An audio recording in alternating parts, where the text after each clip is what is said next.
Good afternoon, bookworms. Welcome to the Frankfurt Bushmisi International Book Fair, or the FBM 2025. We're here in the biggest book fair of all time and the longest at that. Imagine 800 years since 800 years ago. That's when this book fair started or was established, and it goes or dates back from the time of the Gutenberg. Imagine that. So we're here with explorabooks team at the hall 5.1.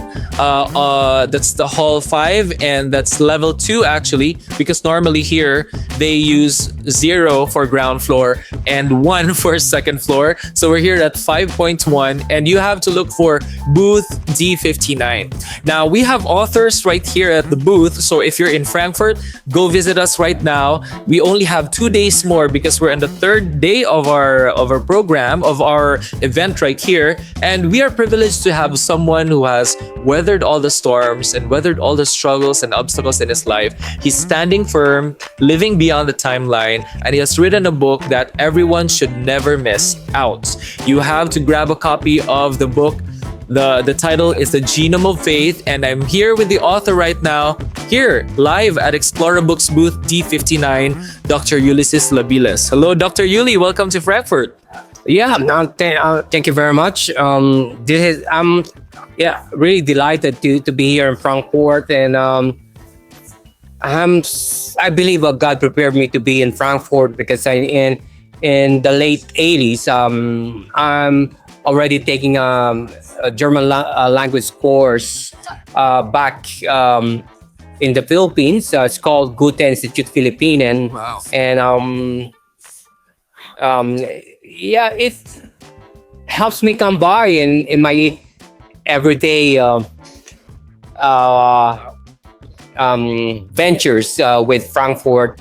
I got some basic German language, and it's just happened that I was about to get done with my German language exam, but then came the reunification of Germany, and they cut the stipend, the scholarship for all scholars in the medical field. At that point, they told me that they're cutting all the scholarship in the medical field because since they just reunited, they need someone who are economic major.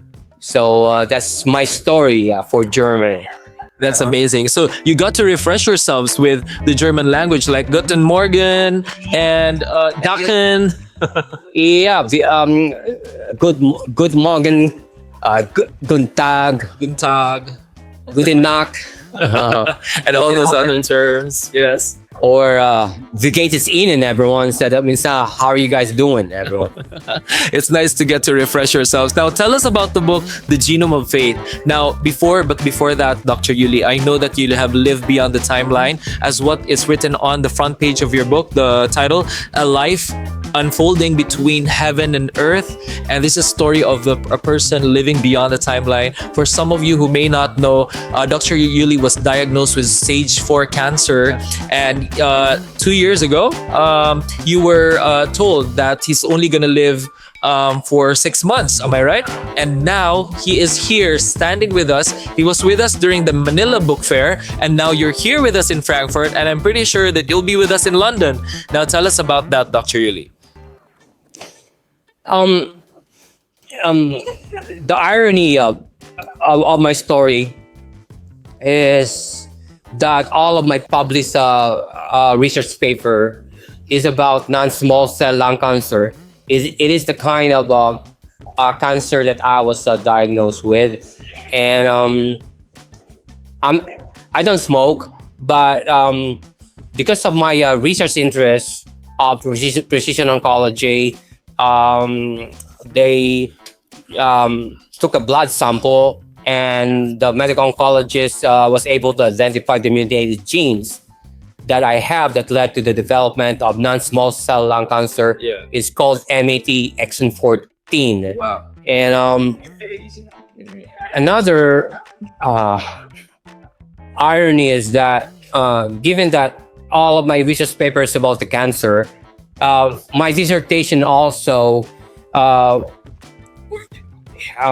before I got hooded with a PhD in applied public health epidemiology, I'm already talking about different gene mutation, in which is the germline mutation is the gene that we inherit from one member of the family to another kindred.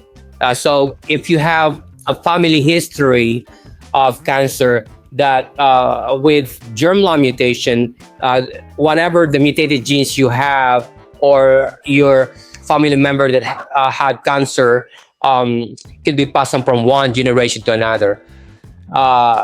In my case, it's called somatic mutation.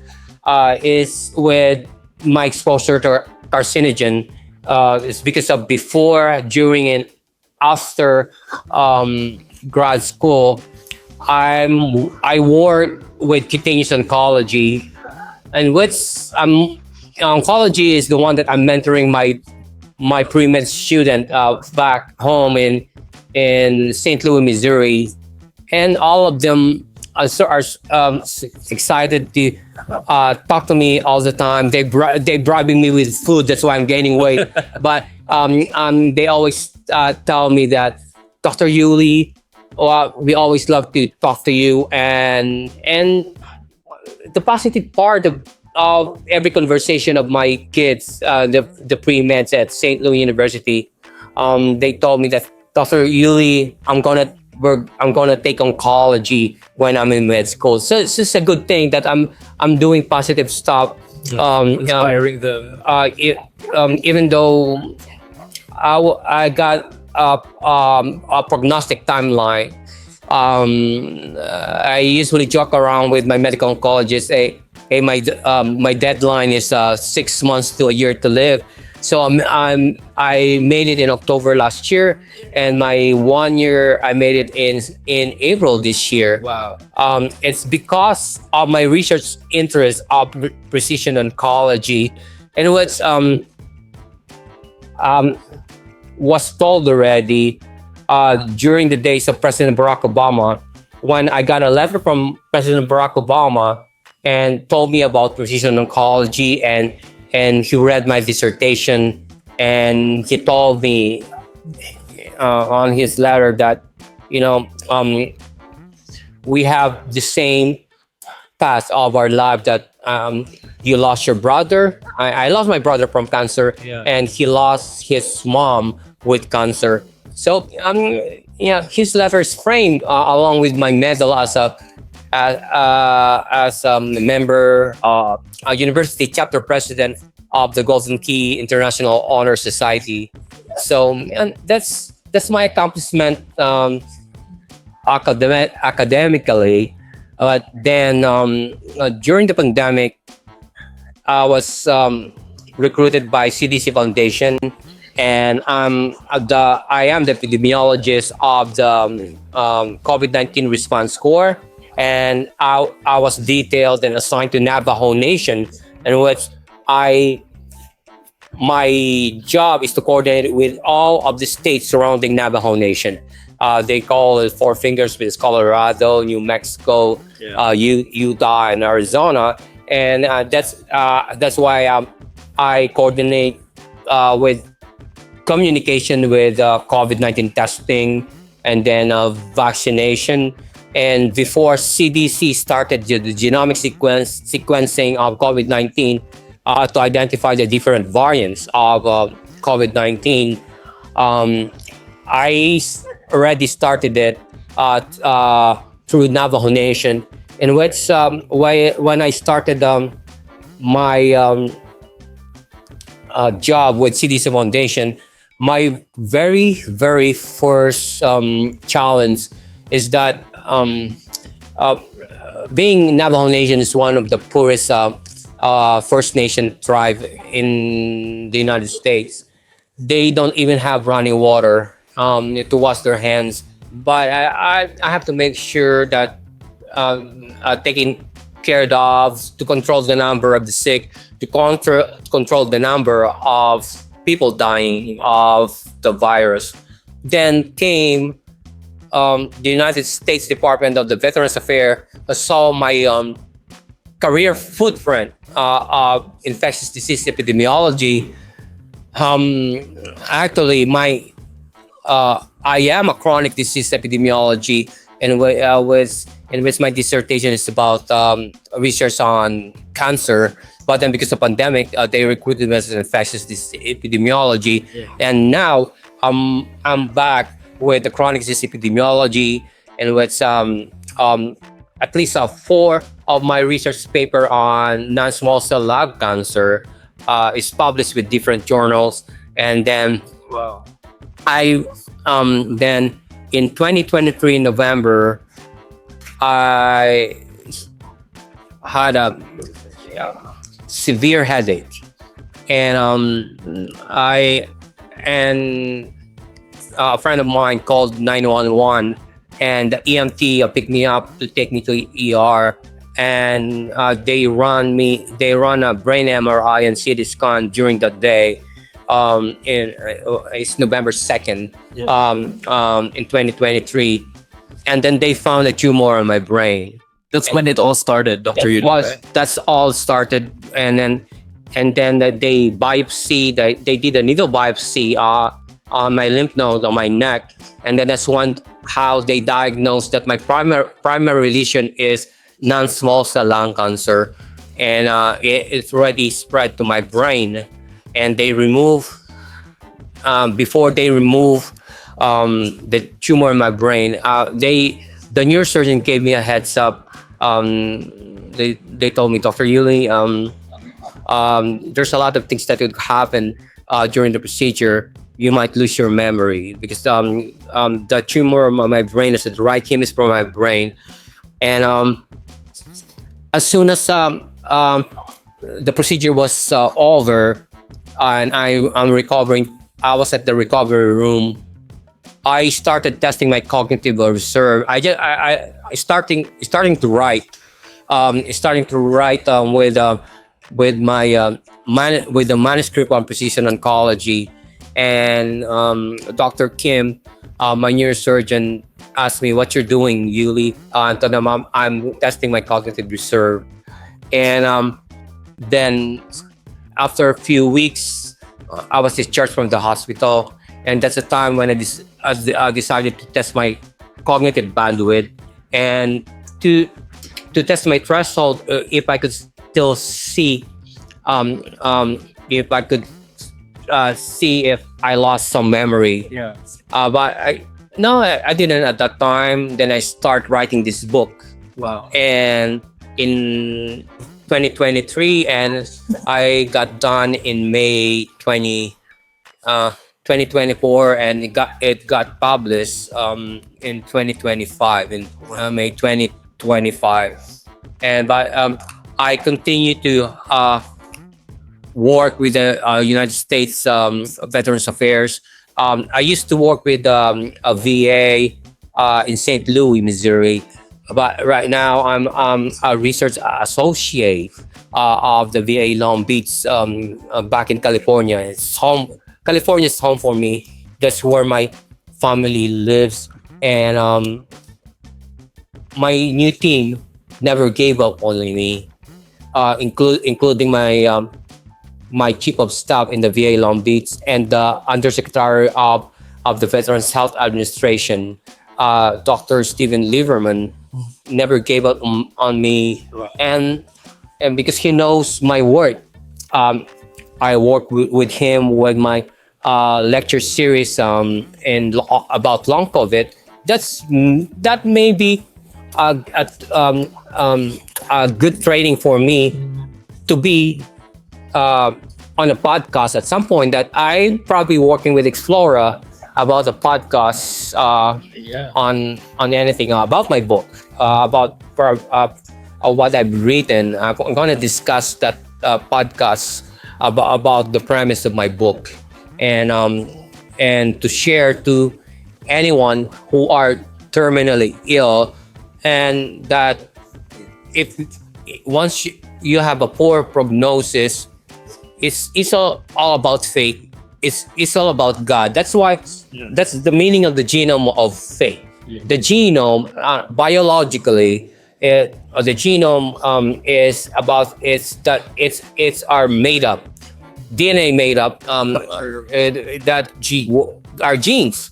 But with the genome of faith is how we are raised as a child I was raised as a Catholic, so that's what made my genome of faith and gave me the genome of faith to trust God, and God never left my side, and it just is saying that you will never be alone because God will always be on your side. Wow. So when you feel abandoned, when you feel alone, just read my book. It's all about your faith. It's all about how strong is your genome of faith is, and it's gonna help you to live in every given day and every time you wake up. And that's what I do. Every time I wake up, I pray to God. I thank God for the day, and at the end of the day, I thank God of what He has given me in every given day. Especially nowadays, Dr. Yuli, that you're counting your days. Am I right? After that, you've been you've been diagnosed to be terminally ill. How does it feel like? I mean, I could not imagine it myself. From the time that you knew about this illness, that you are terminally ill, how did you take it in? Was it positive, negatively at first? I never questioned God, what He gave me, what God gave me, and that's me.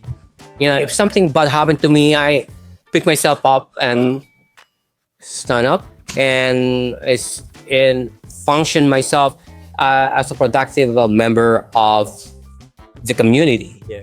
And it's all about your the chapter 2 of my book is all about community, your support group, starting with your family and starting with a church-based support group that help you out in every given day, especially if you're terminally ill. Wow. You have a support, you have family, friends. And when we were in Manila, mind you guys, he had a lot of supporters there in Manila. All his classmates from high school and from college, they were all there supporting Dr. Yuli. It really exemplifies or magnifies how good you are as a person, your faith, and how you deal with people. I mean, Yeah, that's why when I arrived in Manila, the second day, I visited my high school in Mandaluyong. I met with my teachers. They still treat me like a kid, like a teenager, and then my teacher, oh, there goes my boy genius and stuff. Yeah, that's my teacher called me. But then back in high school, I'm already writing. Yeah. I've written a screenplay, and then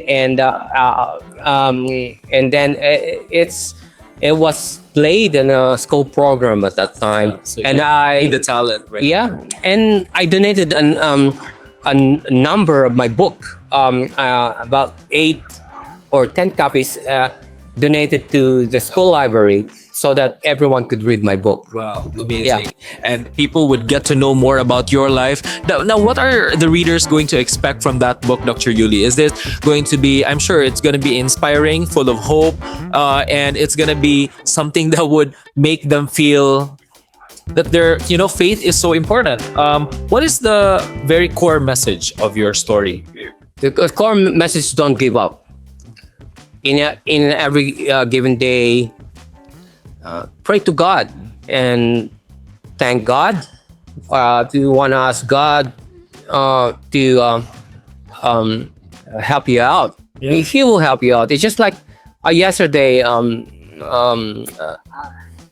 because of my treatment, my treatment is a treatment-induced diabetes. Yeah. It damaged my pancreas. Oh my God, my glucose level was high yesterday. It's about on the 400s. And the first thing I did when I came back to my room in the hotel and prayed to God, God help me stabilize my glucose level, and it happened.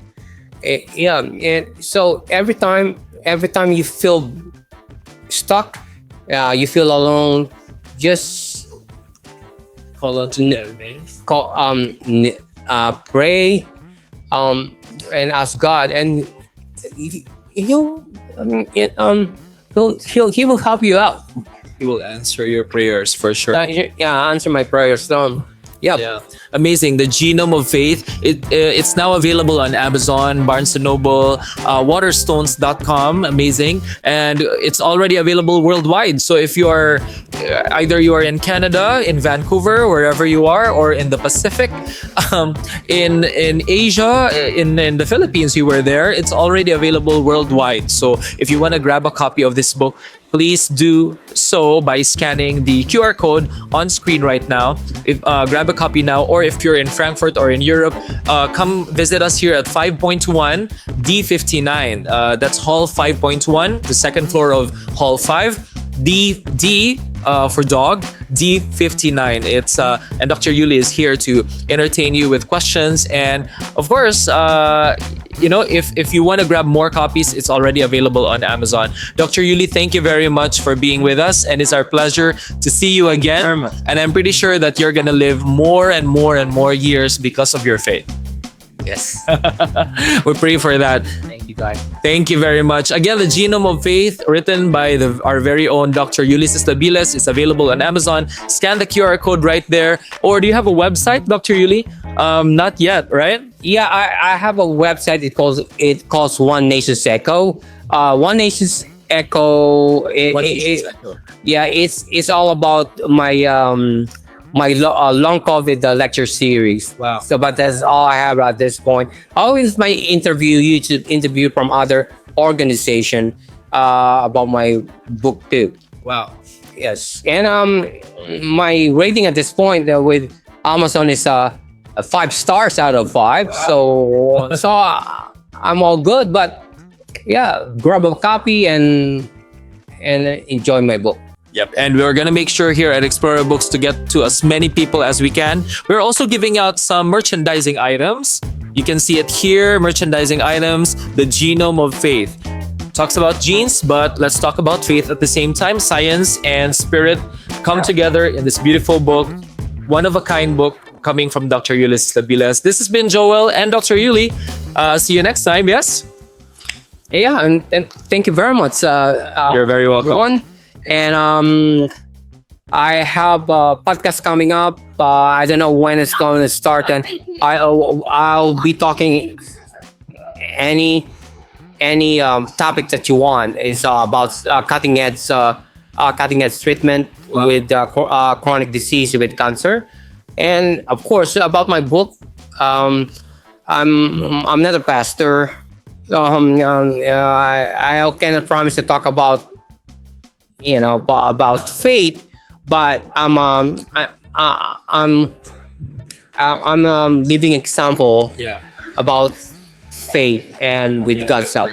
Yeah. So this is an intersection of spirituality, your faith, and an intersection of science. So what else would you ask for, right? You have faith and science come together, which is very kind of impossible, but you made it possible in this book, The Genome of Faith. Grab your copy now, ladies and gents. And again, for our Explorer Bookworms, visit us here at Hall 5.1, D59. Explorer Books team is here, and Dr. Yuli is going to be here until Sunday.